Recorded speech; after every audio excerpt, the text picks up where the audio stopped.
Alright, so today I want to introduce you to the Zebra Bee ball python. It's a pretty amazing combination of genes. It actually consists of 3 genes: the pastel, the spider, and the axanthic. And essentially what it looks like, it's a completely black and white snake with a spider web pattern down the top of the snake. And let me tell you, if I was getting into axanthic, and I don't actually have any axanthic in my collection, but if I was to get axanthic, I would definitely shoot for a zebra bee. So today I want to jump over the internet and I want to show you how to make a zebra bee, some of the challenges as far as some lethal combinations when breeding the zebra bee, and some incompatibilities that you should watch out for when working with the zebra bee ball python. Alright, so I'm going to jump over here on Morphmarket.com, and I want to start with the 3 genes that make up the zebra bee. And the first one I want to start with is the axanthic. This is what an axanthic looks like. And essentially what the axanthic does is it strips all the color from the ball python, and you're left with a black and white and silver snake, which is pretty amazing. And one of the tricky things about the axanthic is it's actually a recessive mutation. So in order to make a zebra bee, essentially what you'd have to do is you'd have to take a bumblebee, which is the combination of the spider and the pastel, and you'd have to breed that to a visual axanthic, and then from that you'd actually get bumblebees that are het for axanthic. You'd actually have one copy of the axanthic gene and you couldn't see just the one copy, and then you'd have to take your bumblebee het axanthic and breed it back to either another het axanthic or a visual axanthic to get the zebra bee. And one of the things you really have to keep in mind if you're working with any type of axanthic, there's multiple lines of axanthic that are not compatible with each other. So for example, this is actually the TSK axanthic, which is not compatible with the other lines of axanthic. For example, I'd say probably the 2 most popular lines of axanthic are the TSK and the VPI. So if you took a TSK axanthic, bred it to a VPI axanthic, you'd end up with all normal looking hatchlings that would be double het for each line of axanthic. And let me tell you, that's probably not a project that you want to chase, because you get your lines of axanthic kind of confused if you go down that rabbit hole. So that's kind of one of the problems with the axanthic that you really have to watch out for breeding anything into axanthic. So here's another gene in the zebra bee, and that is the spider. And kind of the interesting thing about the spider, usually if you actually look at the name, the zebra bee, a lot of bee combinations contain, well, I'd say they all contain spider, but some of them contain pastel. And I've actually had quite a few comments, referring to certain bee combinations, like the lesser bee doesn't contain pastel, where the zebra bee does contain the gene pastel. So sometimes it can be kind of tricky trying to figure out if you actually have pastel in the zebra bee or other bee combinations. And a good way you can do it is you can actually go over on Morphmarket.com and do a search for the bee combination that you're looking for, like the lesser bee or the zebra bee. And if you actually search for that, it'll break it up into the individual genes, so you know if there's pastel in the combination. And in this case, the zebra bee actually does have pastel in the mix. And essentially what the spider is, you kind of have to watch out for the spider too, because the spider is a dominant mutation where the super form is a lethal combination. So for example, you really don't want to take a zebra bee and breed it to another zebra bee, because 25% of the time you'll end up with a super spider, which is a lethal combination. You get like dud eggs. 1 out of 4 of your eggs will be duds if you try to breed 2 spiders together. They won't develop. So here is the last gene in the zebra bee, and that is the pastel. And the pastel is kind of an interesting gene. If you actually look at the gene just by itself, it can be pretty bright yellow. I'd say this is probably the brightest yellow pastel that I've ever seen in my life. It almost looks like there's other genes, maybe like orange dream or yellow belly in that snake. That is a really super bright pastel. And it's kind of interesting, if you work pastel in a lot of combinations, you'll actually get some yellow or bright yellow combinations from the pastel. But if you take pastel and you work it into axanthic, it kind of has the opposite effect. Instead of brightening it, what it'll actually do is it'll take the white background of the snake and really enhance it and clean it up. It really brightens the white parts of any of your axanthic combinations, which is pretty interesting. So if you actually take all 3 genes, the axanthic, the spider, and the pastel, and you mix them all into one snake, this is what you get. You get the zebra bee, which is also known known as an axanthic bumblebee. Probably one of the most amazing combinations that I've seen with, working spider into any combination, especially working it into axanthic. Pretty amazing. And let me tell you, once you go down the kind of the road with the black and white snakes that kind of stick on you, there's really nothing else that looks like some of these axanthic combinations, a real stark black and white.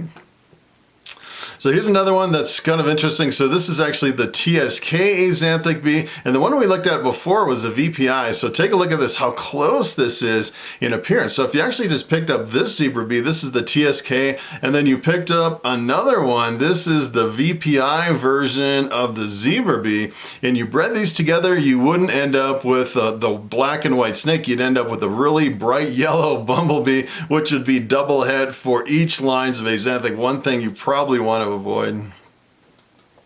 So take a look at this snake. This is actually a fire, and when you're working with any axanthics, there's certain genes that work really well with axanthics to really brighten and clean up this snake and make it a lot brighter and really clean up a lot of the pixelation in the snake. As a matter of fact, if you actually go back to this snake right here, you can actually still see a little bit of pixelation, and it's not really as clean as you can make it. There's certain genes that can really clean up the snake. One of them is the pastel. So if you actually took this axanthic bee that contains pastel and remove the pastel, you get a lot more of the black pixelation in the side of the snake, and the pastel really cleans it up a little bit more. But if you really want to clean it up, you can have the combination of the pastel and the fire.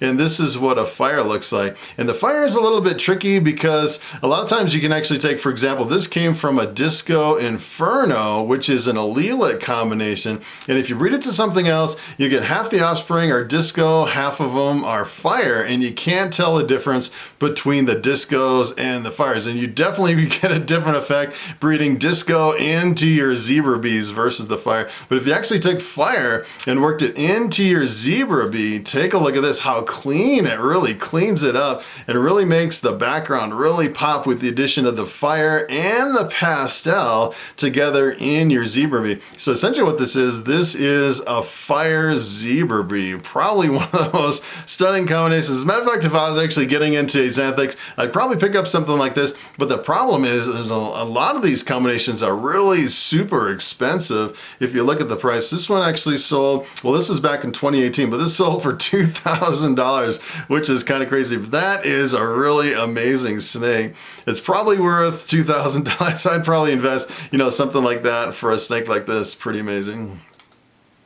So here's another gene that can actually work into the zebra bee to make some really amazing axanthic combinations, and that is the leopard. And it's kind of weird if you actually look at the pastel. Usually the pastel really brings out a lot of the kind of the yellows in the snake, when it's completely opposite in the axanthic. And the leopard usually really darkens the background in a lot of combinations, and that is also kind of just the opposite in the axanthic. You don't really darken the white background when you add a leopard to it, which is kind of an interesting effect. So here's what happens if you add leopard to the zebra bee. Take a look at this crazy snake. And this one actually has the combination of fire in with the leopard. So the fire and the pastel really clean it up, and then the leopard really shatters the pattern. And you can see maybe a little bit influence from the leopard to kind of darken some of the dark spots of the snake, but it doesn't really seem like it darkens it as much as you would expect in some of the other combinations.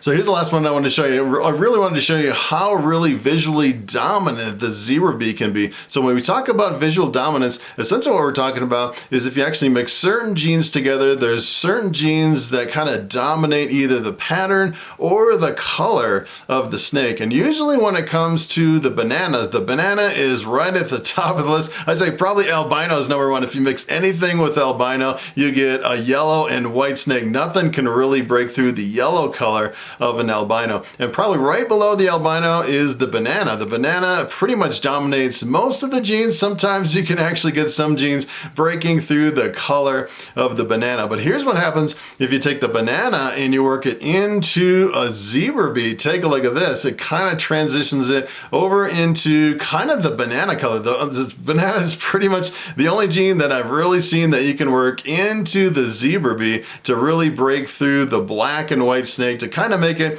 a little bit kind of like a banana colored zebra bee. That is a pretty amazing thing. As a matter of fact, I was kind of wondering about the price on this one. This one's pretty amazing. This one only sold for $650 in 2020. That's a pretty amazing combination. All right, so it is time for the question of the day.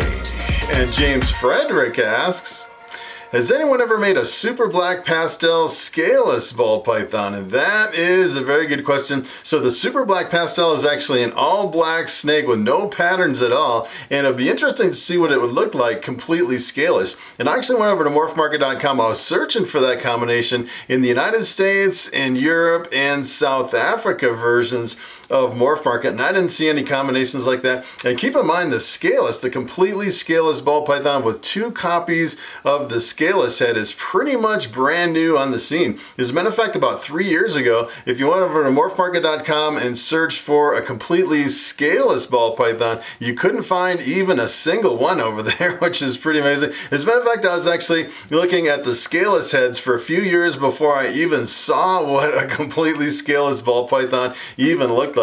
And kind of the weird thing is I actually did a video about the scaleless ball python, and when you work other genes into the completely scaleless ball python, it completely changes the color and the pattern of what you would typically expect as far as the genes in your regular ball pythons. You almost have to completely relearn all your genes when you add them to the scaleless. So it'd be kind of interesting to see if the super black pastel scaleless would be as jet black as it is in the scaled version of the ball python. So that is pretty much it. Thanks for watching, and I will see you in the next video.